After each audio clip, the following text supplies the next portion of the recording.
Elena Vasquez had never felt so small in her entire life. She stood in the center of the massive chamber, looking up at the beings who ruled the galaxy. The Galactic Council chamber was bigger than any building on Earth. The ceiling stretched so high above her that she could barely see it. Around her, in seats that floated in the air, sat representatives from hundreds of alien species. Some looked almost human. Others were nothing like anything she had ever imagined. There were creatures made of crystal that sparkled with inner light. There were beings that looked like they were made of liquid metal. Some had too many eyes. Some had no eyes at all. All of them were looking down at her. Elena took a deep breath. She was Earth's first ambassador to the stars. 6 months ago, humanity had picked up a signal from space. It was a beacon, calling out to any intelligent species that could hear it. Earth had followed that signal and found Concordia Prime, the center of galactic civilization. They discovered they were not alone in the universe. They also discovered they were very, very late to the party. Now Elena stood before the council with a desperate request. Earth needed help. She activated the holographic projector in her hand. Images appeared in the air around her, showing the destruction. Colonies burned. Ships exploded. People ran screaming through corridors as machines tore through walls.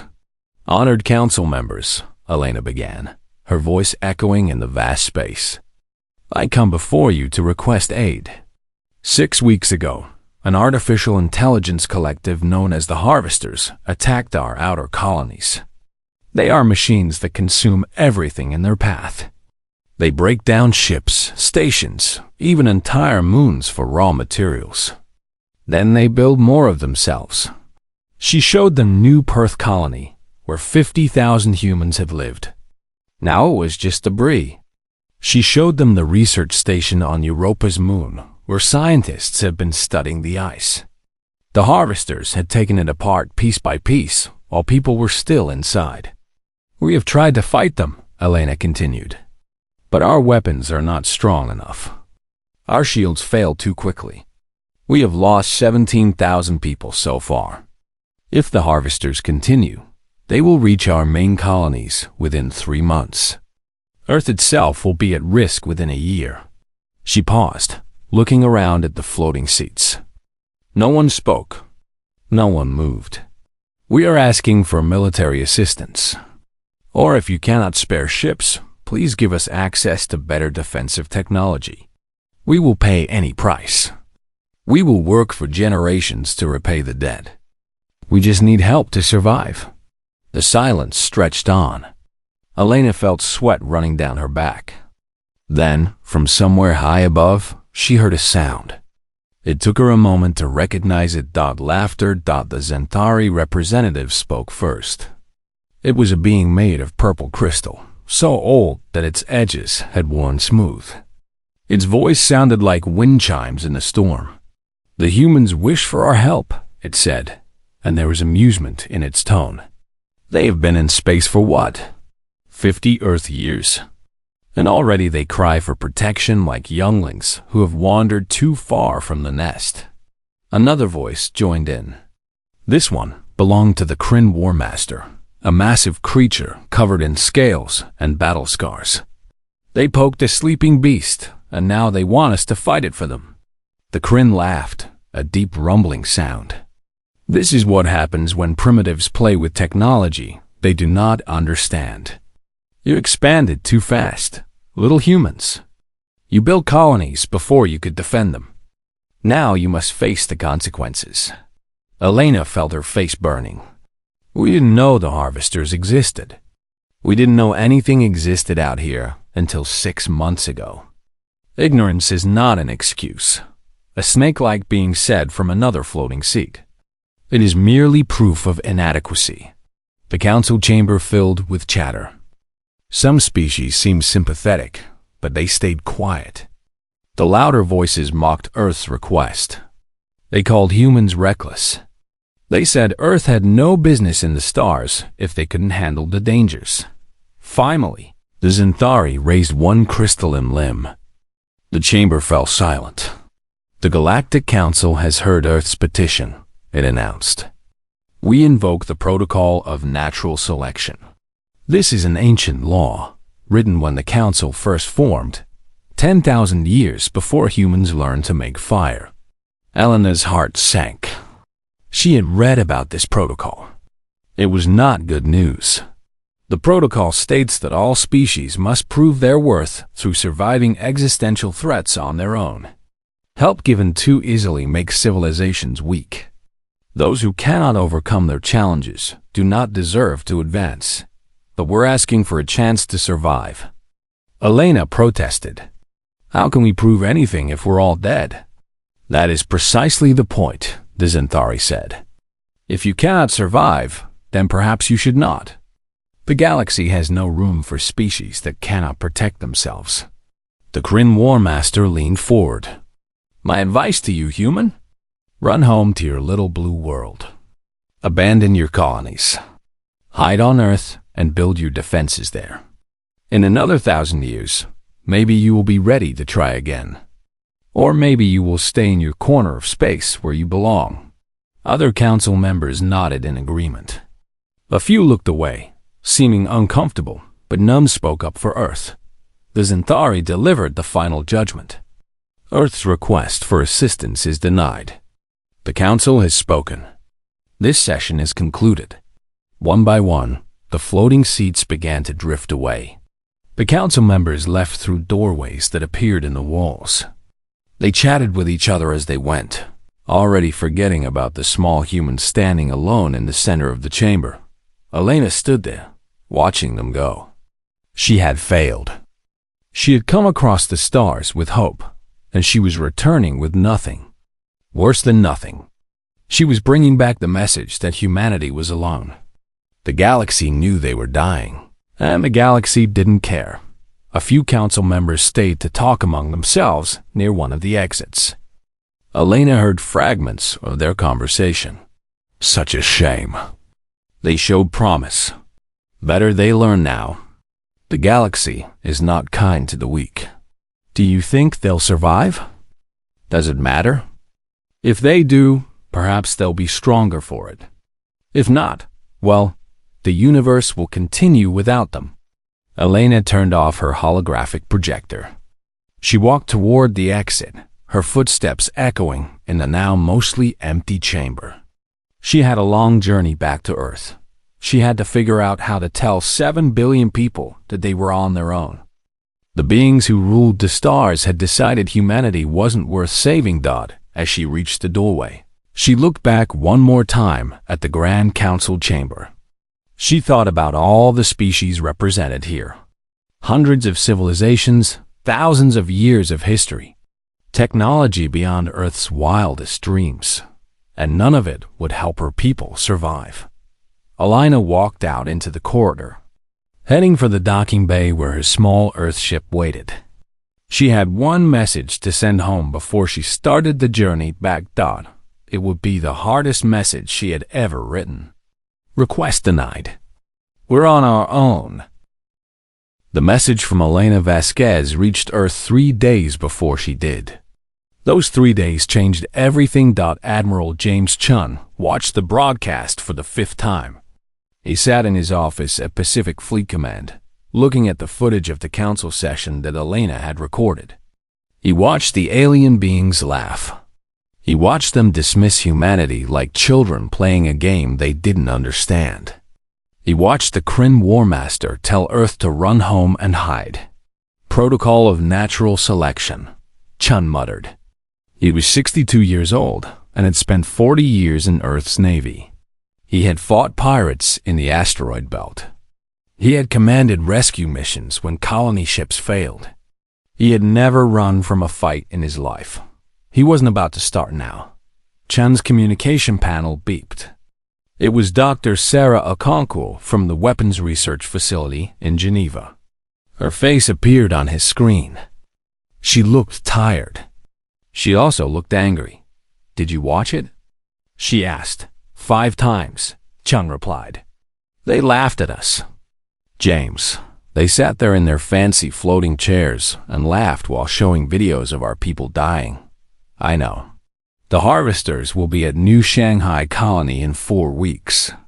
After that, they'll hit the main belt stations. We have maybe 3 months before they reach Earth orbit. Sarah paused. The government is talking about following the Council's advice. Abandon the colonies. Pull everyone back to Earth and Mars. Build defenses and hope the harvesters get bored and leave. Chun stood up and walked to his window. He could see the Pacific Ocean stretching to the horizon. Somewhere up there, beyond the sky, were millions of humans living on colonies and stations. They had gone to the stars because humanity always pushed forward, always explored, always tried to see what was over the next hill. What do you think we should do? He asked Sarah. I think we should show these alien bastards what happens when you tell humans they're not worth saving, Sarah said. Her eyes were bright with determination. I think we should fight. With what? They're right about one thing. Our technology is decades behind theirs. Our ships are slower. Our weapons are weaker. Our technology is different, Sarah corrected. We've been developing weapons to fight human enemies, pirates, rogue colonies. We've never had to fight machines before. But here's the thing, James. We're really good at killing things. Chun smiled. It wasn't a nice smile. What do you need? Everything. Every ship you can spare. Every weapon we've ever built. Access to the civilian fleet. And I need you to tell the politicians to grow a spine. The global broadcast happened 6 hours later. The Secretary General stood before the cameras and told Earth about the Council's decision. The reaction was not what the politicians expected. They thought people would panic. They thought there would be riots and chaos. Instead, something else happened. People got angry. Social media exploded. The phrase "protocol of natural selection" became the top trend worldwide within minutes. But humans didn't use it the way the Council had. They turned it into a challenge. They want to see natural selection? Let's show them what billions of years on Earth produces. We didn't become the top predator on our planet by giving up when things got hard. Humans survived ice ages, plagues, and 2 world wars. We'll survive this too. The news channels showed footage from recruitment centers. The lines stretched for blocks. Veterans came out of retirement. Engineers quit their jobs to work on weapons projects. Factories that made consumer goods retooled to make ship parts overnight in the asteroid belt. Marcus Webb read the news and made a decision. He was the coordinator for the outer colonies, responsible for organizing evacuations when needed. The government had ordered him to start pulling people out. Get them back to the inner system where they might be safe. Webb sent a message to all the colony leaders instead. You've all seen what the Council said. You've heard the orders to evacuate. I'm giving you a choice. Anyone who wants to leave can leave. I'll make sure you get transport. But anyone who wants to stay and fight, I'll help you do that too. We can make them pay for every inch of space they take from us. The responses came back within hours. Out of 23 outer colonies, 21 voted to stay and fight. The other 2 had large civilian populations with children, so they evacuated.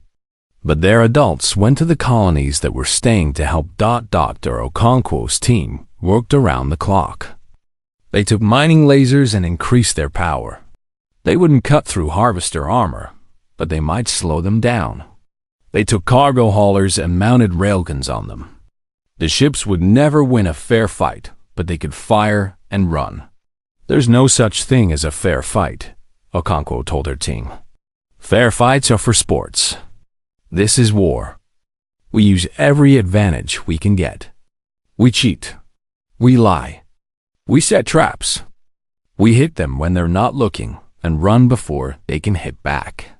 She pulled up schematics of the harvester machines. They had studied the wreckage from previous battles. The harvesters were efficient. They followed predictable patterns. They expected enemies to fight in certain ways. They fought dozens of alien species, Okonkwo said. But they've never fought humans before. They don't know how we think. That's our advantage. Admiral Chun presented his plan to the military command. He called it Operation Prometheus. In the old myth, Prometheus stole fire from the gods and gave it to humans. The gods punished him for it. But humans kept the fire. We can't beat the harvesters in a straight fight, Chun explained. They have better ships and better weapons. But we don't have to fight fair. We're going to use every dirty trick we know. We're going to turn every piece of equipment into a weapon. We're going to make them work for every victory. He showed them the battle plans. The colonies would become traps. The fleet would use hit-and-run tactics. Every ship that got damaged would be rigged to explode and used as a bomb. Nothing would be wasted. Everything would be a weapon. They told us to prove ourselves through natural selection, Chun said. Fine. Let's show them what happens when you back Earth's apex predator into a corner. The first ships left Earth orbit a week later. They carried weapons that had been built in days instead of months. They carried crews who volunteered knowing they might not come back. They carried a message from Earth to the colonies. Hold on. We're coming. And we're bringing everything we've got. In her quarters on the transport ship taking her back to Earth, Elena Vasquez watched the news from home. She saw the recruitment lines. She saw the factories working day and night. She saw the volunteers loading onto ships. Thought she saw her own daughter, Maria, in a video message. Mom, I know you'll be angry, Maria said. She was 23 and had just finished her engineering degree. But I enlisted. I'm going to New Perth. They need people who can rig defensive systems. I know it's dangerous. I know the council thinks we should run. But I can't run, Mom. None of us can. We're humans. We don't run. Elena watched the message 3 times. Then she deleted it and recorded her own message to send home. To everyone on Earth, I failed to get help from the council. I'm sorry. But watching what you're all doing now, I realize something. We don't need their help. We never did. Humanity has always fought its own battles. We've always found a way to survive. The council thinks we're primitives who don't deserve to be in space. Let's prove them wrong. She paused, thinking about the Zenthri's words. The protocol of natural selection. They wanted to see if we could survive on our own. They'll get their wish. And when this is over, when we're still standing, I'm going back to that council chamber. Not to ask for help, but to tell them exactly what I think of their protocol. Elena looked out the window at the stars. Somewhere out there, the harvesters were coming. But somewhere out there, humanity was preparing to meet them. Not with superior technology. Not with advanced weapons, but with something the galaxy had never seen before. Human stubbornness. Human creativity. And the absolute refusal to go quietly into the night. The war was coming. But so was Earth. The harvesters arrived at New Perth colony exactly when they were expected. Their fleet consisted of 37 ships, each one a perfect killing machine. They moved in formation, their sensors scanning the colony ahead. What they found was strange. The colony appeared abandoned. Life support was running on minimum power. Ships were gone from the docks. The mining stations were quiet. According to their scans, there were fewer than 100 life signs remaining in a colony that should house 50,000. The harvesters had seen this before. Species often fled when they arrived. It made harvesting easier. They moved forward. They were halfway to the colony when the first mine exploded. The harvesters had sensors that could detect any known explosive. But these mines weren't normal explosives. They were mining charges designed to break up asteroids. They used a different chemical signature. The harvester ships detected them half a second before they detonated. It wasn't enough time. 3. Harvester ships were destroyed immediately. 5 more were damaged. The fleet stopped, recalculating. This was unexpected. Then the colonies started shooting. The weapons weren't military grade. They were mining lasers, construction equipment, even jury-rigged microwave transmitters from the colony's communication array. None of them should have been dangerous to Harvester armor. But there were hundreds of them, all firing at once. The Harvesters adapted quickly. They returned fire, their advanced weapons tearing through the colony's outer structures. But every time they destroyed a weapon, another appeared from a different location. The colonists had turned the entire settlement into a weapon. Lieutenant Marcus Chun led the defense from deep inside the colony. He was Admiral Chun's nephew and had volunteered to stay behind when most people evacuated. With him were 97 others. Engineers, miners, security officers, even a few colonists who just refused to leave their homes. "Target the damaged ships," Marcus ordered. "Don't waste ammunition on the ones with full shields. Hit them where it hurts." On his screen, he watched 2 more Harvester ships take critical damage. The defenders were firing from positions all over the colony, using the settlement's own structure as cover. Every corridor was trapped. Every room could be sealed and vented to space.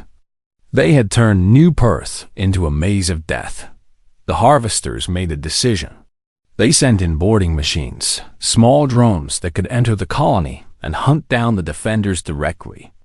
It was the logical choice. It was also exactly what Marcus had hoped for.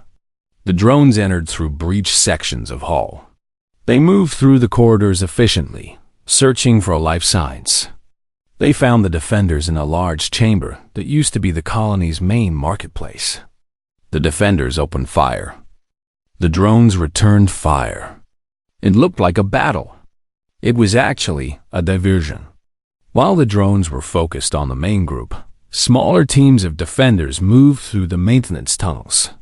They placed charges on the docking clamps where Harvester ships had attached to the colony. They placed charges on the power conduits that fed the colony's life support. Marcus waited until all teams reported ready. Then he gave the order. "Everyone to the escape pods, now." The defenders ran. Behind them, timers counted down. The Harvester drones, realizing their targets were fleeing, gave chase. They were fast, but the humans had a head start and knew every shortcut. 63 defenders made it to the escape pods. They launched just as the charges detonated. New Perth colony died, but it took 8 Harvester ships with it. The explosion was visible for millions of miles. Debris from the colony and the destroyed ships scattered in all directions. The remaining Harvester fleet stopped and analyzed what had happened. They had won. The colony was destroyed, but they had lost 11 ships out of 37. For the first time in centuries, the Harvesters had taken significant casualties from what they had classified as a primitive species. They updated their tactical databases and moved on to the next target. They would be more careful. They didn't know that humans were counting on them learning from their mistakes. It would make the next trap even more effective. Admiral Chun watched the battle reports from his flagship. He felt pride and pain in equal measure. New Perth was gone. 34 defenders had died when their escape pods were hit during the evacuation. But they had proven something important. Humans could hurt the Harvesters. "Send the data to all ships," he ordered. "Let everyone see what New Perth accomplished. Then prepare the fleet." Or next, the Harvester main fleet was heading for the asteroid belt, where most of Earth's mining and manufacturing took place. They expected to find industrial facilities and transport ships. Easy targets. What they found was Admiral Chun's fleet waiting for them. The human ships were outmatched in every way. The Harvesters had better shields, better weapons, better engines. In a fair fight, the humans would lose in minutes. So Chun made sure the fight wasn't fair. All ships, execute pattern Delta, he broadcast. The human fleet scattered. It went against every rule of space combat. Ships were supposed to stay in formation, support each other, concentrate fire. Chun's ships did the opposite. They split up and ran in different directions. The harvesters divided their fleet to pursue. It was the logical choice. Chase down the fleeing ships one by one. It was also a mistake. Each human ship was bait. Each one led harvester ships into a different trap. Some led them through dense asteroid fields where human pilots could navigate, but harvester sensors got confused. Some led them past mining stations that had been rigged to explode. Some led them into ambush where other human ships were waiting. The battle became chaos. Nothing worked the way the harvesters expected. Human ships that were damaged didn't retreat for repairs. They turned around and rammed. Their captains set courses directly for harvester vessels and evacuated the crew at the last second. "This is Captain Rodriguez on the Defiant," a voice came over the general channel. "Engines are gone, weapons are gone, but we've still got one shot left. For Earth." The Defiant crashed into a harvester cruiser at full speed. Both ships exploded. Dr. Okonkwo's weapons proved their worth. Cargo haulers with mounted railguns drifted like debris, powered down and invisible. When harvester ships came close, they powered up and fired at point-blank range. The railguns couldn't penetrate harvester armor at long range, but at close range, they punched right through. The harvesters adapted. They started scanning for powered-down ships. They started avoiding obvious traps. So Chun changed tactics again. He had his ships fight in teams, supporting each other the way they were supposed to. The harvesters, having adapted to human ships acting independently, were caught off guard. "Keep them guessing," Chun ordered. "Every time they figure out our pattern, we change it. Make them think. Make them slow down. Every second we buy is another second for colonies to evacuate or prepare defenses." The battle lasted 6 hours. When it was over, the human fleet had lost 18 ships out of 40. But the harvester fleet had lost 29 out of 60. For the first time, the humans had achieved better than a 1-to-1 kill ratio. News of the battle spread quickly. On Earth, people celebrated. In the colonies, defenders gained hope. And on Concordia Prime, the Galactic Council started paying attention. The Zenthari representative watched footage of the battle with something approaching interest. It called a meeting with several other council members. "The humans are still fighting," it noted. "Barely," the Kryn War Master replied. But he sounded less certain than before. "They're taking heavy losses. This is just desperation." A Valorian observer, a reptilian being covered in scars from a lifetime of warfare, studied the battle data more carefully. "Look at the tactics," it said. "They're adapting between engagements. They're learning from each battle and changing their approach. And look at this." It highlighted several moments in the footage. They're using damaged ships as weapons. They're turning debris into obstacles. They're fighting with everything they have. "Primitives fighting like cornered animals," the Kryn said. "No," the Valorian replied quietly. "Warriors fighting like soldiers who refuse to lose." The debate continued, but it didn't matter. The council had made its decision. The protocol of natural selection would not be broken. On Earth, Admiral Chun prepared for the next battle. He had lost good people, good ships, but they had proven something important. They had shown that humanity could fight. They had shown they could win. Now they just had to keep doing it long enough to survive. "Status report," he asked his aide. "Dr. Okonkwo says she has new weapons ready.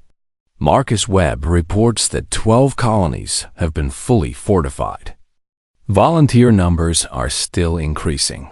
The aide paused. "Sir, Elena Vasquez is requesting to speak with you." Chun nodded. Put her through. Elena's face appeared on the screen. She looked different than the last time he had seen her. Harder, more determined. "James," she said. "I'm on Earth. I've been watching the battles. I want to help. You're a diplomat, not a soldier. I was a diplomat. Now I'm someone who's going to make sure the galaxy remembers what happened here. When this is over, I'm going back to that council. I'm going to tell them our story. But first, I need us to have a story worth telling." She leaned forward. "My daughter is on one of those colony defense teams. I'm not sitting on Earth while she fights. Put me to work." Chun smiled. That was the thing about humans. When you pushed them, they didn't break. They pushed back. "Welcome to the war, Elena." 3 months into the war, something changed. The harvesters had fought dozens of species before. They had encountered different technologies, different tactics, different levels of advancement. But they had never encountered a species that learned as fast as humans did. Every battle was studied. Every engagement was analyzed.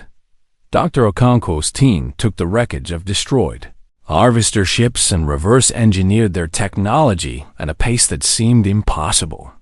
What should have taken years took weeks. What should have taken months took days.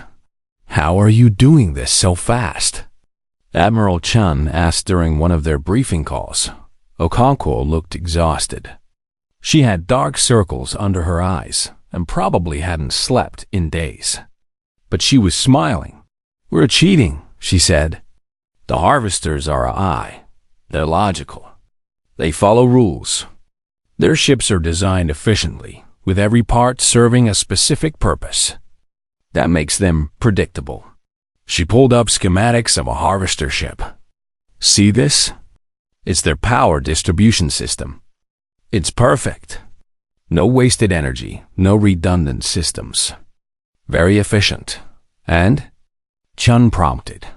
"And that means if you damage one specific node, the whole system fails.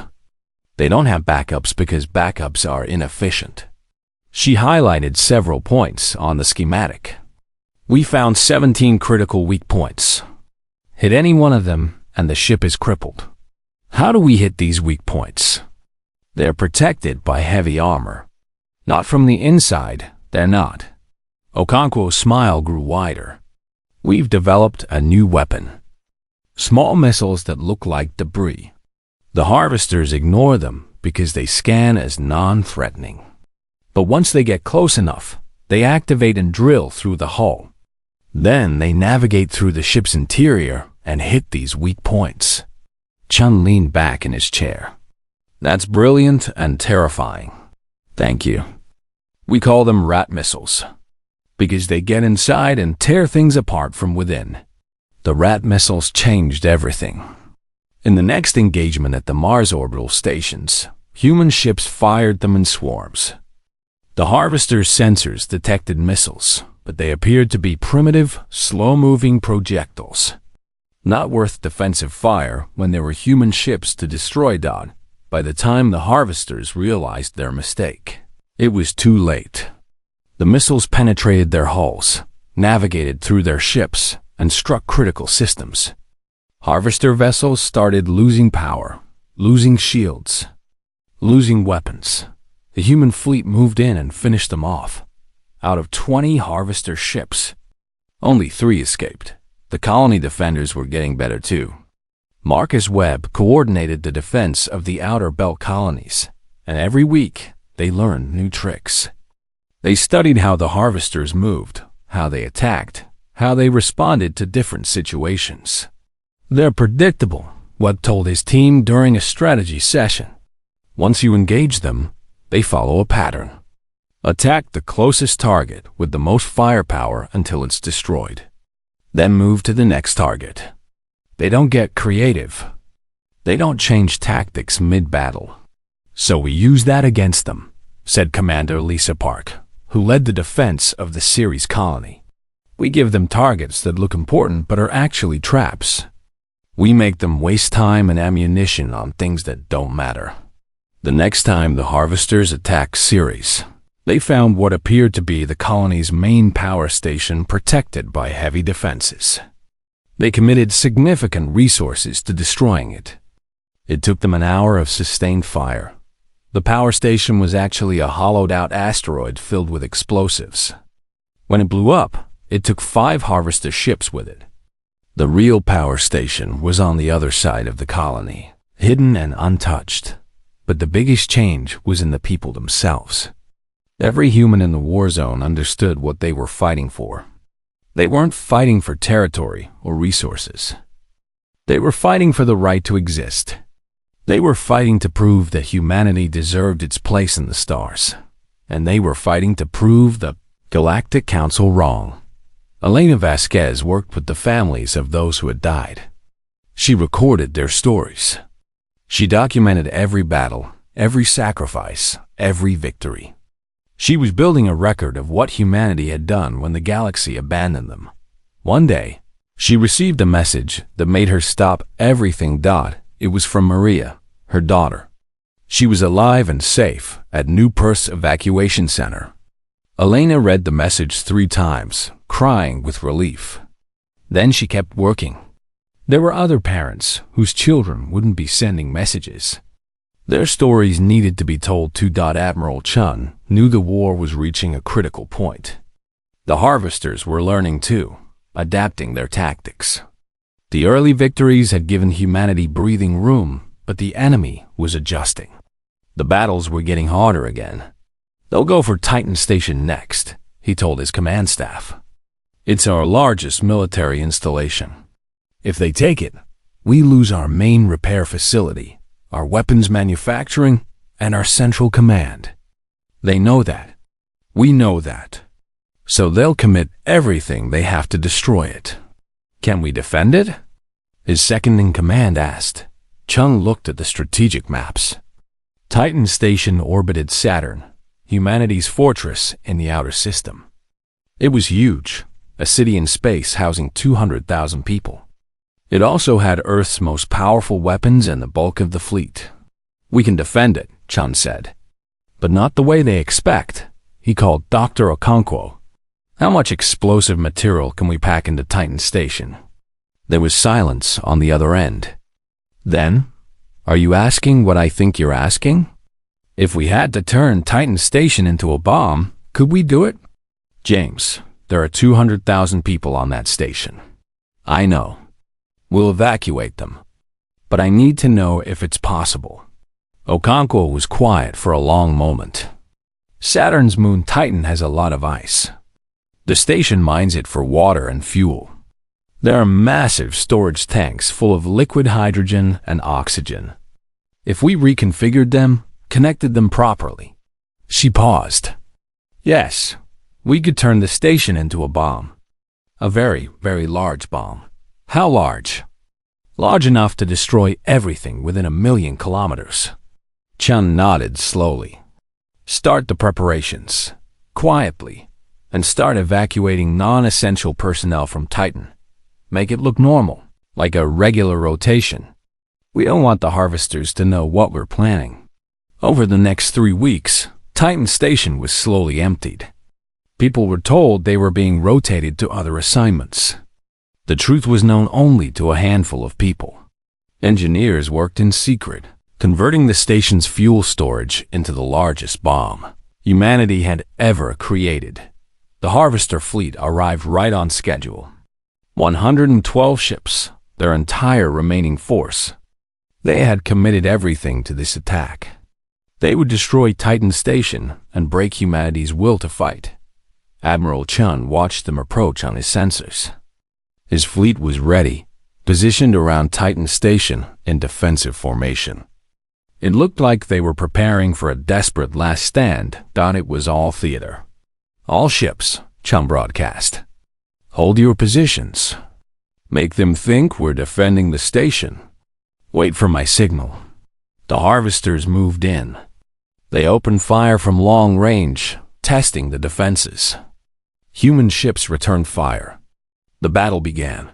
For 2 hours, they fought. Human ships were destroyed. Harvester ships were damaged. It looked like a normal engagement, both sides trading blows. The harvesters pushed forward, getting closer to Titan Station. Chun watched the range counter. 1 million kilometers. 800,000.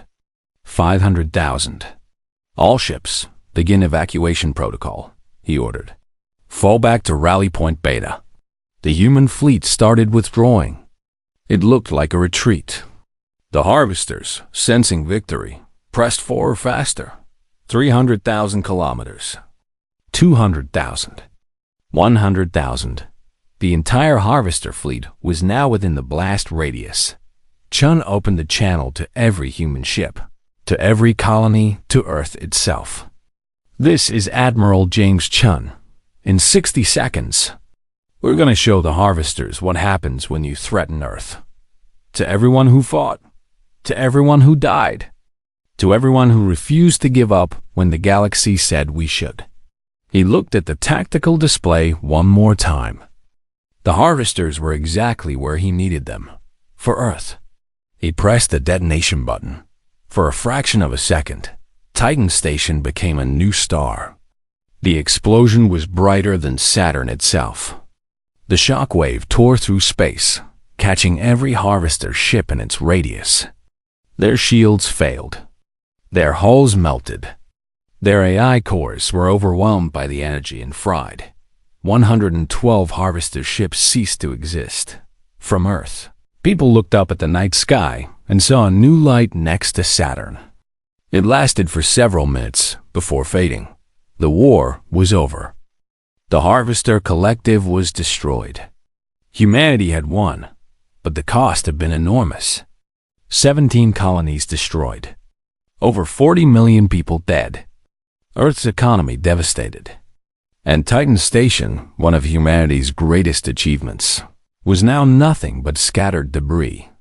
Admiral Chun watched the last of the harvester signatures disappear from his sensors. His crew was cheering.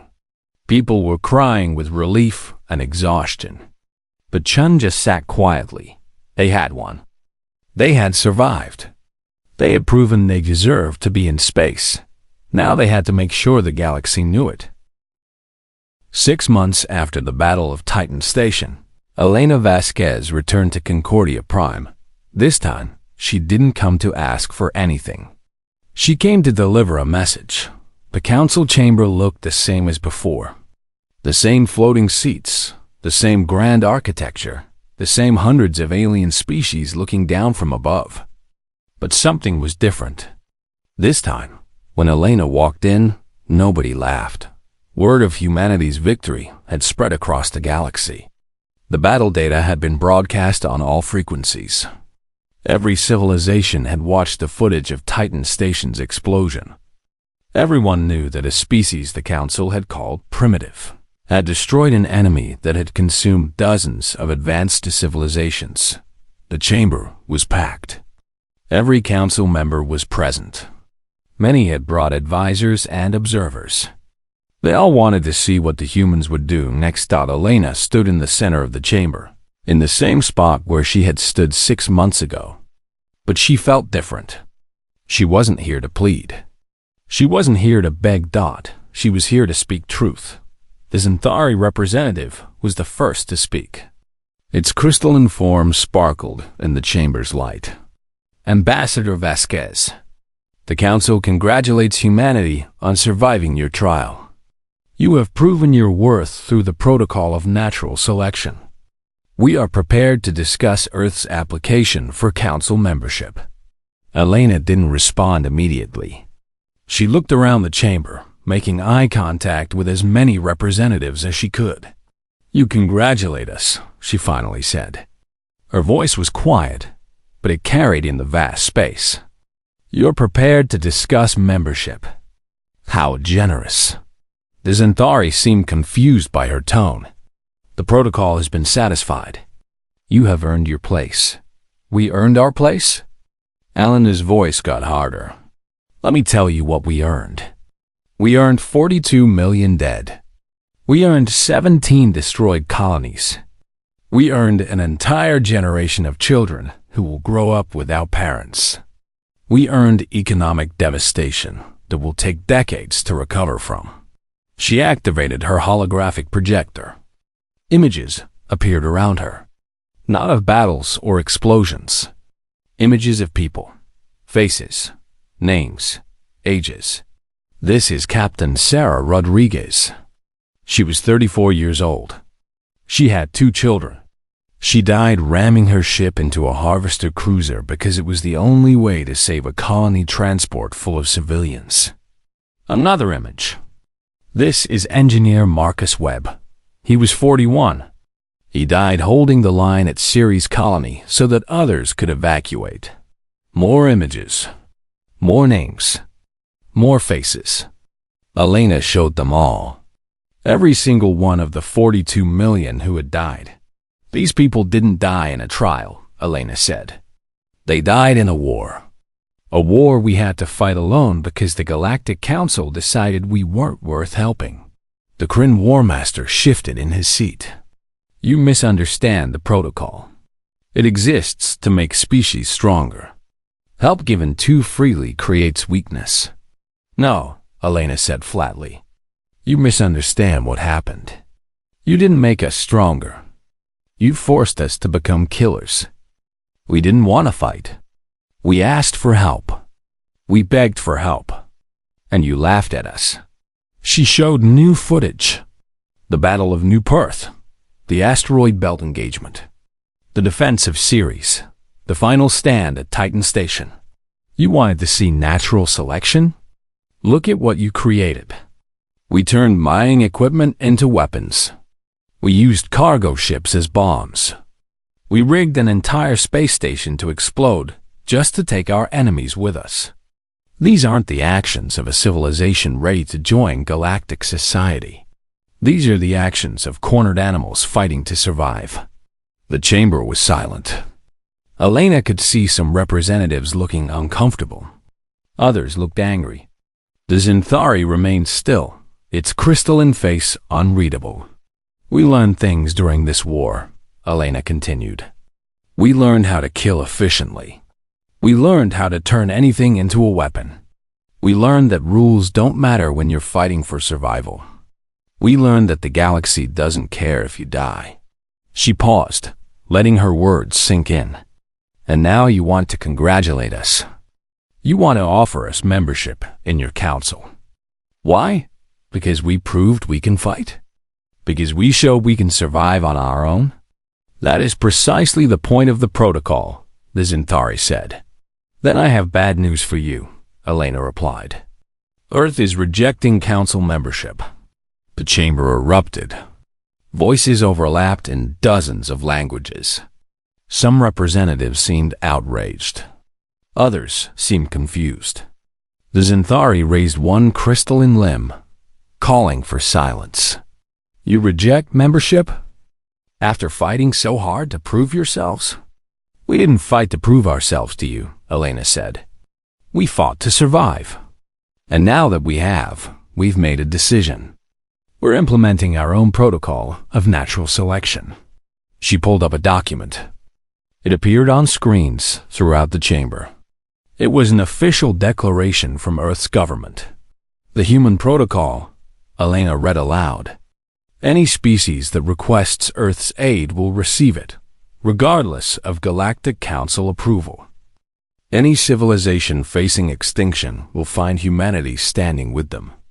We will provide military assistance, technology, resources, or whatever else is needed. That is in direct violation of Council law. The Kryn War Master shouted. You cannot interfere in the development of other species. Watch us, Elena said. You told us that species must prove their worth through surviving existential threats on their own. We survived. We proved our worth. Now we're telling you that your protocol is wrong. Species shouldn't have to die to prove they deserve to live. She gestured around the chamber. How many civilizations has the Council let die in the name of this protocol? How many species never got the chance to prove themselves because they were wiped out before they could adapt? The protocol is ancient wisdom, the Zinthari said. It has guided the Council for 10,000 years. 10,000 years of letting people die when you could have helped them, Elena countered. We asked you for help. Just a little help. Some better weapons. Some defensive technology. You could have saved millions of lives with a tiny fraction of your resources. But you didn't. You invoked your ancient protocol and you watched us bleed. And you survived, the Zentari pointed out. You are stronger for it. We survived, Elena agreed. But we shouldn't have had to. And we're making sure that no other species has to go through what we did. A new voice spoke up. It was the Valorian War Master, the reptilian being covered in scars. He had been silent until now, watching the exchange. A question, Ambassador Vasquez, he said. His voice was rough, like gravel grinding together.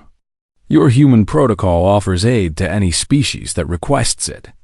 Does this include species that are in conflict with the Council? Yes, Elena said without hesitation. Does it include species that the Council has deemed too dangerous to advance? Yes. Does it include species that threaten Council interests? Yes. If they're facing extinction and they ask for help, we will help them. The Council's politics don't interest us. We care about survival. The Valorian stood up from his floating seat. He was massive, easily 3 meters tall. He descended to the chamber floor and walked toward Elena. His clawed feet clicked on the polished surface. Many representatives gasped. It was unprecedented for a council member to leave their seat during a session. The Valorian stopped in front of Elena, towering over her. Then he did something even more unprecedented. He removed the ceremonial weapon from his belt, a blade that represented his authority as War Master of his species. He held it carefully in both hands and placed it on the floor in front of Elena. The Valorian clans recognize humanity's strength, he said formally. We respect your courage and your conviction. If Earth will not join the Council, then the Valorians will stand with Earth instead. The chamber exploded in chaos. Representatives shouted at each other in dozens of languages. The Zentari tried to call for order, but was ignored. Other species began to stand, some in support of the Valorians' declaration, others in outrage. Elena watched the chaos spread and felt a grim satisfaction. The Council had been unified in their decision to abandon Earth. Now, that unity was breaking. Over the next hour, the chamber descended into the loudest debate in Council history. Some species accused humanity of arrogance. Others praised their moral stance. The Valorians weren't the only ones to express support. Several smaller species, ones that had been marginalized in Council politics, spoke up in favor of Earth's protocol. We remember when we faced extinction, one representative said. The Council gave us the same judgment. The same protocol. We barely survived. How many of our people died because we couldn't get help? The protocol has maintained order for 10,000 years. The Zentari insisted. If we abandon it, chaos will follow. The protocol maintained your order, Elena corrected. It maintained the power of the species that were already strong. It kept everyone else struggling to survive while you watched from your safe seats. She looked around the chamber one more time. The Council made a choice 6 months ago. You chose to let humanity die rather than help us. You invoked your ancient law and washed your hands of our blood. We survived anyway. And now we're making our choice. We choose to be better than you. The words hung in the air. Several representatives looked angry. Others looked ashamed. The Valorian War Master picked up his blade and held it out to Elena. A gift, he said. From one warrior culture to another. You have earned our respect. Elena took the blade carefully. It was heavy and balanced perfectly. Thank you. Earth values the friendship of the Valorian clans. She turned back to the Zentari. We're leaving now. We have a lot of work to do. Colonies to rebuild. people to help, and civilizations to save, since apparently the Council won't. If you reject membership, you cannot access Council resources, the Zentari warned. You cannot use Council trade routes or benefit from Council protection. We don't need your protection, Elena said. We protected ourselves. And as for your resources, we'll manage. We're very good at making things work with what we have. She walked toward the exit. Before she left, she stopped and looked back one more time. One more thing. You wanted to see natural selection? You wanted to test if humanity deserved to be in space. Well, you got your answer. We're here. We're staying. And we're going to change this galaxy, whether you like it or not. This is not a threat, she added. It's a promise. Elena walked out of the council chamber. Behind her, the debate raged on. But she didn't care anymore. The council had made their choice. Humanity had made theirs. Outside, her ship was waiting. Dr. Okonkwo was there, along with Admiral Chun and several other Earth representatives. They had been watching the session from outside the chamber. How do you think it went? Chun asked. We just declared independence from the entire galactic order, Elena replied. We made enemies and allies in the same hour. And we committed to helping any species that asks for it, even if it makes the council angry. So, Okonkwo said, a normal day for humanity then? Elena laughed. It felt good to laugh after everything. Yeah, pretty much. They boarded the ship and began the journey home. Below them, Concordia Prime slowly rotated. The station that represented galactic civilization, galactic order, galactic power. Earth had rejected all of it. As they flew through space, Elena looked at the stars. Out there, somewhere, was a species facing the same choice Earth had faced. Fight alone or die. And when that species reached their breaking point, when they were desperate and alone and needed help, humanity would be there. Not because the council approved, not because it was profitable or politically smart, but because it was right. That was the human way. And the galaxy was going to have to get used to it. On Earth, the news of Elena's speech spread instantly. People gathered in the streets. They had survived. They had won. And they had rejected the galaxy's ancient rules in favor of their own values. Someone updated the human protocol document. At the bottom, they added a new line. The Galactic Council told us to prove ourselves through survival. We did. Now we're proving ourselves through compassion. Because that's what humans do. We help each other. And now we're going to help everyone else too, whether the council likes it or not. The protocol was transmitted to every human colony, every ship, every station. It became humanity's promise to the galaxy. It became their new mission. And across the stars, species that had been struggling alone heard about it and felt something they hadn't felt in a long time. Hope.